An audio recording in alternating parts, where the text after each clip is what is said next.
Assalamualaikum warahmatullahi wabarakatuh. Selamat pagi semuanya. Saya Dini Hadiati, dosen dari Program Studi Pendidikan Kimia. Tahukah kamu kalau Kalimantan Barat itu mempunyai hutan dengan luas 8 juta hektar atau mencapai 57% lebih dari luas wilayah seluruh provinsi. Nah, hutan ini berada di kabupaten dan kota. Hutan dapat menghasilkan oksigen lebih dari 900 kg per hektar per tahun dan menyerap 30 ton karbon dioksida. Sayangnya, fungsi hutan ini terganggu akibat adanya kebakaran hutan dan lahan sejak tahun 2019 hingga tahun 2022 yang menyebabkan hampir lebih 150 hektar hutan terbakar. Nah, hal ini akan memperparah polusi udara yang diakibatkan oleh pembangkitan listrik, industri, pertanian, pertambangan, dan perumahan seperti pembakaran sampah, penggunaan AC dan hair dryer, dan pengecatan. Pertengahan Agustus kemarin, Wali Kota Pontianak mengeluarkan surat tentang instruksi untuk memindahkan kegiatan pembelajaran bagi siswa SD, SMP, dan SMA secara online. Hal ini dilakukan karena indeks kualitas udara Kalimantan Barat yang sangat buruk, terutama di Pontianak. AQI atau Air Quality Index mengkategorikan Pontianak berada pada kota ter-9 terpolusi di Indonesia. Hal ini akibat dari angka PM2,5 atau konsentrasi PM2,5 yang melebihi ambang batas yang ditetapkan oleh WHO. AQI adalah indeks yang mengindikasikan polusi yang terjadi pada suatu wilayah tertentu berdasarkan dari perhitungan internasional. Nah, AQI ini diukur dari 0 titik terbawah sampai dengan 300 titik paling atas. AQI apabila semakin besar angkanya maka semakin terpolusi satu tempat sehingga berpengaruh semakin buruk bagi kesehatan.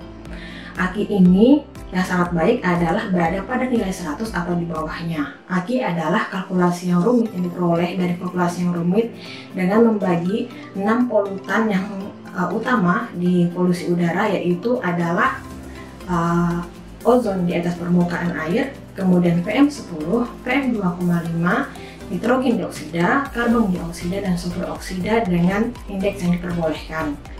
Nah, untuk PM10 yang diperbolehkan itu pada nilai 150 mikrogram per kubik, sedangkan untuk PM2,5 yang diperbolehkan adalah 65 mikrogram per kubik. Pencemaran udara akan menyebabkan beberapa dampak. Yang pertama, indeks kualitas udara yang menurun. Apabila kualitas udara menurun, akan menyebabkan mudah terjadinya infeksi saluran pernapasan akut atau ISPA, kemudian asma, dan menyebabkan kanker paru-paru. Karbon dioksida yang diikat oleh darah akan menyebabkan viskositas darah itu meningkat sehingga menyebabkan radang pembuluh darah dan menyebabkan akhirnya adalah penyakit kardiovaskular. Yang kedua, akan menyebabkan efek rumah kaca. Efek rumah kaca ini adanya gas-gas kaca seperti karbon monoksida, kemudian metana, dan uap air pada udara, sehingga radiasi yang disebabkan oleh panas matahari itu tidak dapat dipantulkan. Apabila ini terjadi terus-menerus, akan menyebabkan es di kutub mencair, kemudian akan terjadinya penurunan luas permukaan. Yang ketiga adalah hujan asam. Hujan asam ini akibat adanya kandungan asam sulfat dan asam nitrat di dalam udara akibat adanya polusi tadi yang berhubungan dengan uap air. Nah, apabila hujan asam ini terjadi, maka tumbuhan akan susah untuk hidup, kemudian akan terjadi pelapukan atau perusakan pada bangunan. Yang terakhir adalah penurunan lapisan ozon ini terjadi akibat adanya gangguan terhadap pembentukan dan pengurangan ozon pada bahan yang menyebabkan ozonnya rusak. Contohnya adalah klorofluorokarbon atau CFC, kemudian ada hidroklorofluorokarbon atau HCFC, kemudian baron dan batu bromida. Nah, zat-zat ini dapat ditemukan pada penggunaan AC, kulkas, kemudian insektisida, dan alat untuk pemadam kebakaran. Untuk mengetahui apakah udara kita tercemar atau tidak, maka kita membutuhkan seorang PCC udara.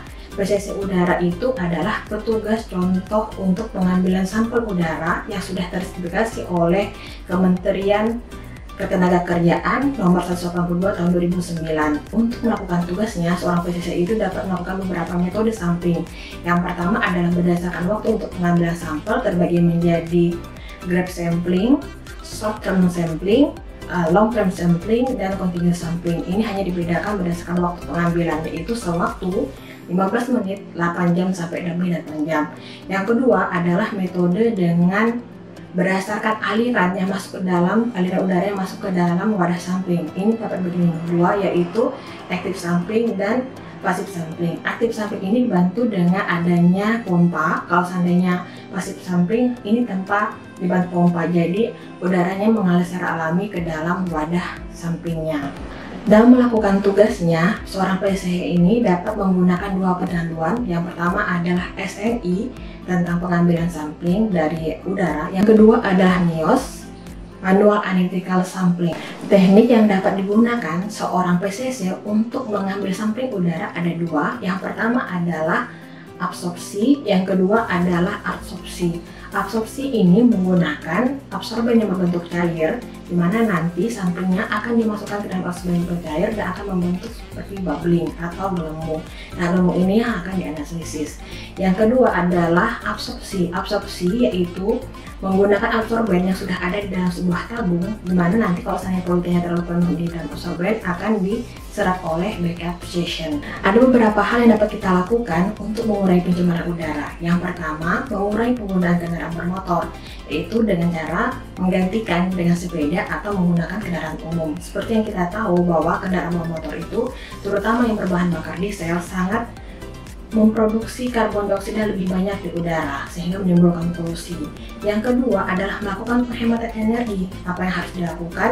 Misalnya dengan mencuci pakaian tanpa melakukan pengeringan di mesin cuci. Jadi cukup dijemur di bawah sinar matahari.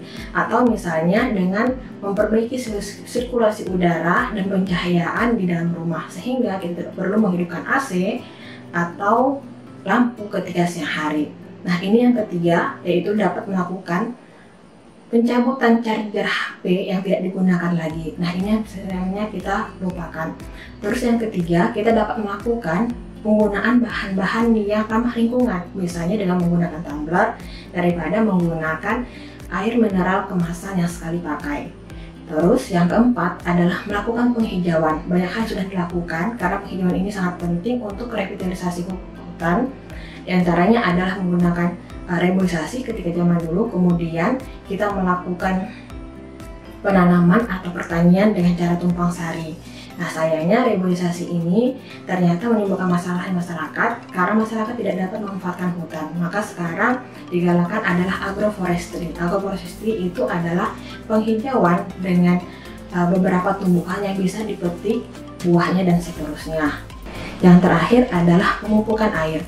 Pemupukan air atau misalnya di laut. Ini berfungsi untuk memacu pertumbuhan alga yang ada di laut. Alga ini juga sama seperti pohon, fungsinya untuk memproduksi oksigen dan menyerap karbon dioksida. Nah, sekian dari saya. Kita harus tetap menjaga bumi kita dan mengurangi pencemaran udara. Assalamualaikum warahmatullahi wabarakatuh.